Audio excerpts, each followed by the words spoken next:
Rural Aid is one of Australia's largest rural charities. Now it's launched a $25 million disaster recovery appeal to assist 10,000 farmers and 10 million of their animals and livestock affected by the fires. Joining me live now is Rural Aid CEO Charles Alder. Charles, thanks so much for your time this afternoon. Pleasure, Charlotte. Thanks for having me. So, initial support for fire-affected Australians has been nothing short of incredible, with money pouring in from around the world. Do you worry that as the fires start to die down, that people will forget about those that need our support? No, I think this disaster has been so large that it's made an indelible imprint on many people's memories over the summer break.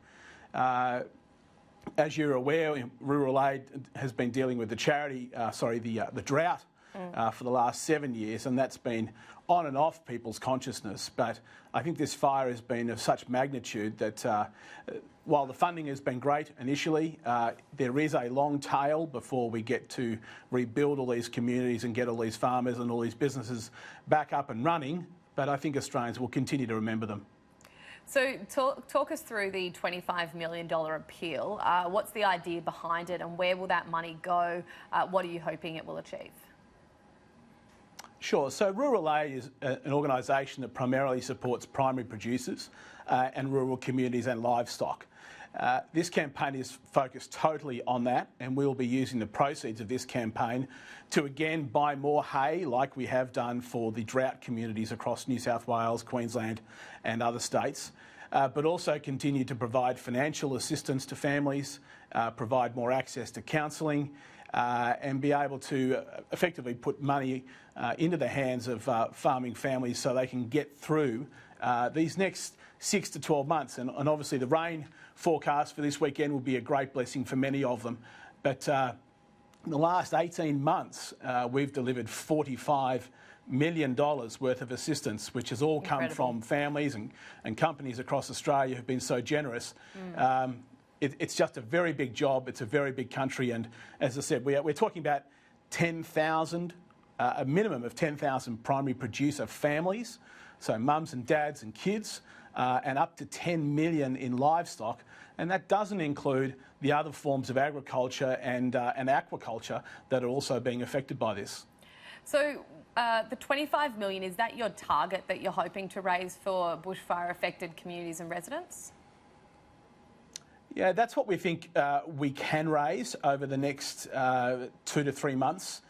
We've already allocated the funds, for example, that we raised last year at the Haymate concert, which was held in Melbourne. That's already been allocated for drought assistance. And we're already shipping fodder and providing financial assistance to families in these fire-affected areas. But listen, the bill could be well in excess of $25 million, but this is a target we've set, which we hope that Australians and the many companies across Australia who've supported us over the last 2 years can feel that we do deliver. And we have hay trucks running almost 7 days a week at the moment. We distributed over $14 million worth of assistance in the last 6 months of last year alone, over $5 million just in the month of December. So we certainly have the ability to deliver the assistance, and that is one of the reasons why we've been so well supported in the past, and we hope into the future.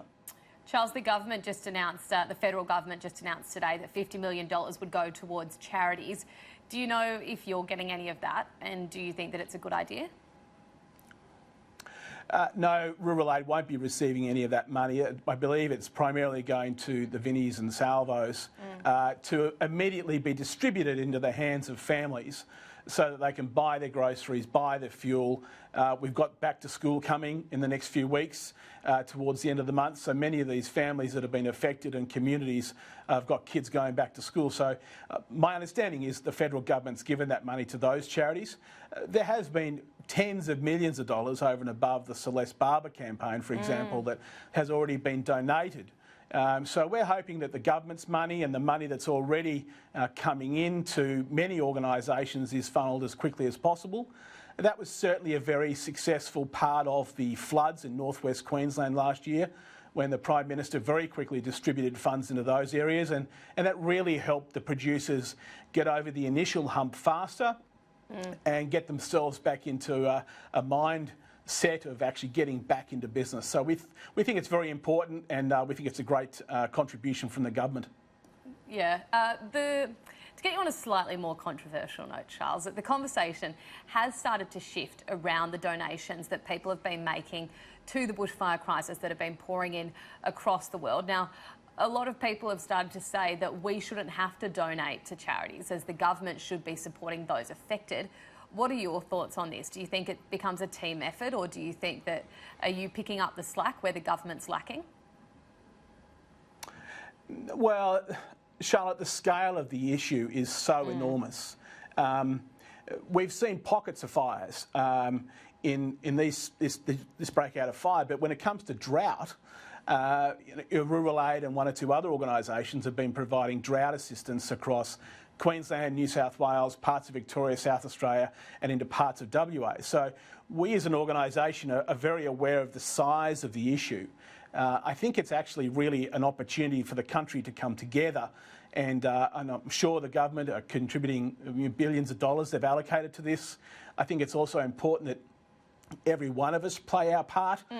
Money is great, and I know that at the moment we've had a lot of funds donated, but I think in the longer term it's also going to be important that we roll up our sleeves and we get into some of these communities, we get back to them in terms of supporting their businesses.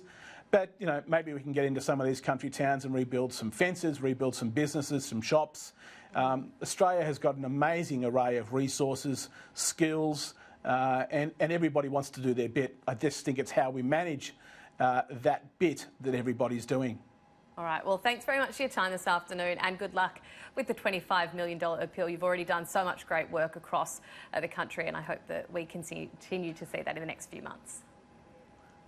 Thank you, Charlotte. If anybody would like to donate, they can go to buyabail.com.au. All the funds are going through there, and we'll be using the funds to raise money for hay, water and other essentials. Awesome. Thanks so much for that, Charles.